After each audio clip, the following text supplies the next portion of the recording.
chibayule tuntum video kan en ho tura chuanin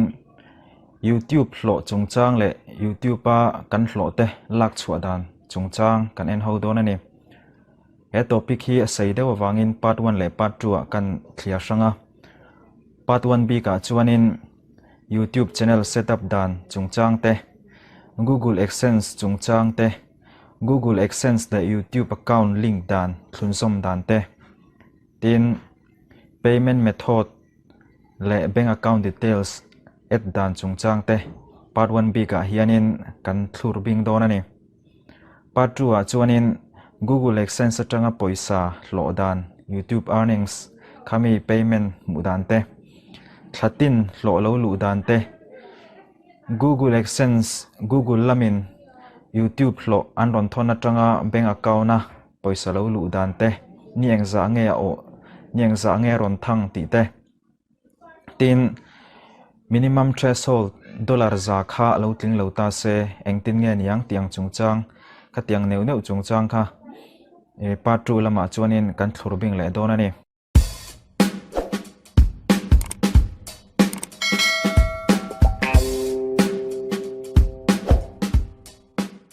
masabera chuanin YouTube account kan siam phota YouTube account kan siam chuanin video kan upload le ni kan video te poisa kan hmu theinan monetize alo ngaya monetization ti tur chuanin thil pathum poimo deuh ngaya pakhatna chuanin subscriber sang khat nei tlin angai ni pahnina chuanin watch hour sangli ni zathum somruk panga chunga nei tlin angai boka tin pathumna chuanin poimo mai ania kan YouTube channel video te kha re-upload emo reuse emo mi copyrights violate emo ka tiang chi kha ani turani lawani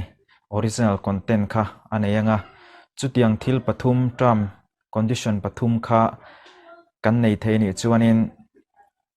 YouTube lamin kan video te khamin monetize sak thei don ani YouTube earnings le payment chungchang an soile taila khatia monetize kan video te monetize alo ni ta ka chuanin poisa lak chu alo ngai ta ni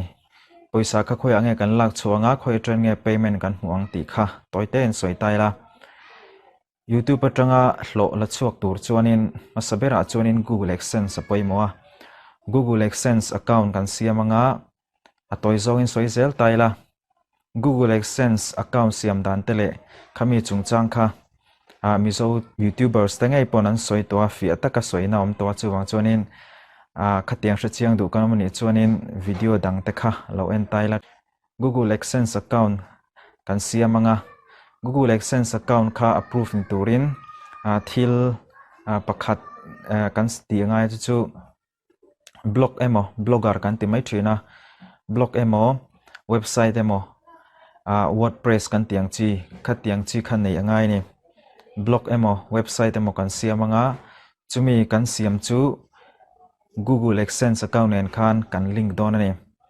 chumi kan link zo hnuwa chuanin kan Google AdSense account kha alo nung don ani chuta chuanin Google AdSense account kan siam le kan YouTube channel kha kan link le don ani Google AdSense account khan publisher ID aneya chumi publisher ID le YouTube account channel kha kan link anga chumi kan link a success atang chuanin YouTube atanga hlo kan nei zong te kha Google AdSense atang khanin kan earnings kan hlo zong kha alo lang vek don ani salary le payment chungchang en le taila Google AdSense a kan YouTube hlo kha US dollar za alo tlin huna poisa alak chua theini ajo chua theini hemi minimum threshold thi India rama chuan US dollar za ania ram sang ram thren kata chuanin dollar za ai na tlema athena chuanin atam bokani India rama chuanin dollar za atlin chuanin Google AdSense atangin poisa kan la chuak theini Google AdSense account na khanin payment method oma chuta chuanin bank account kan bank account details kan IFC te kan bank account number te tin kan address ang chi khang te kha kan fill up le don ani bank account details kan fill up zo nuwa chuanin bank account details verification alo om le ni bank account na khanin bank account details a khanin permanent address kan home address kha alanga chu verification ti alo ngai ni chumi ti tur chuanin documents upload angaya ID proof upload angai ni chu kan upload lenga a success nuwa chuanin Google AdSense pin a om leya digitally nia chu Google AdSense Google lamin post atangin kan permanent address kan bank account details permanent address a khanin ron thon don ani kami verification pin kan mu huna kan don huna khan Google AdSense a kan lutanga pin verification number enter na tur option a khanin kan enter anga ti chuanin verify alo ni don ani chumi permanent address le bank account details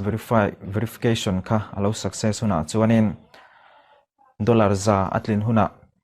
Google AdSense atangin poisa kan hlo ang chi kan la chuak thai don ani kan soita kan khanin poisa lak chua dan te poisa lo lu dan te bank le Google lamin poisa non thona tanga ni engza nge thang payment payout tur khanin draw chuak tur khanin kan account a khanin eng tika nge lo lu tiang chi te kha video le lama chipcher zoken kan en ho don ani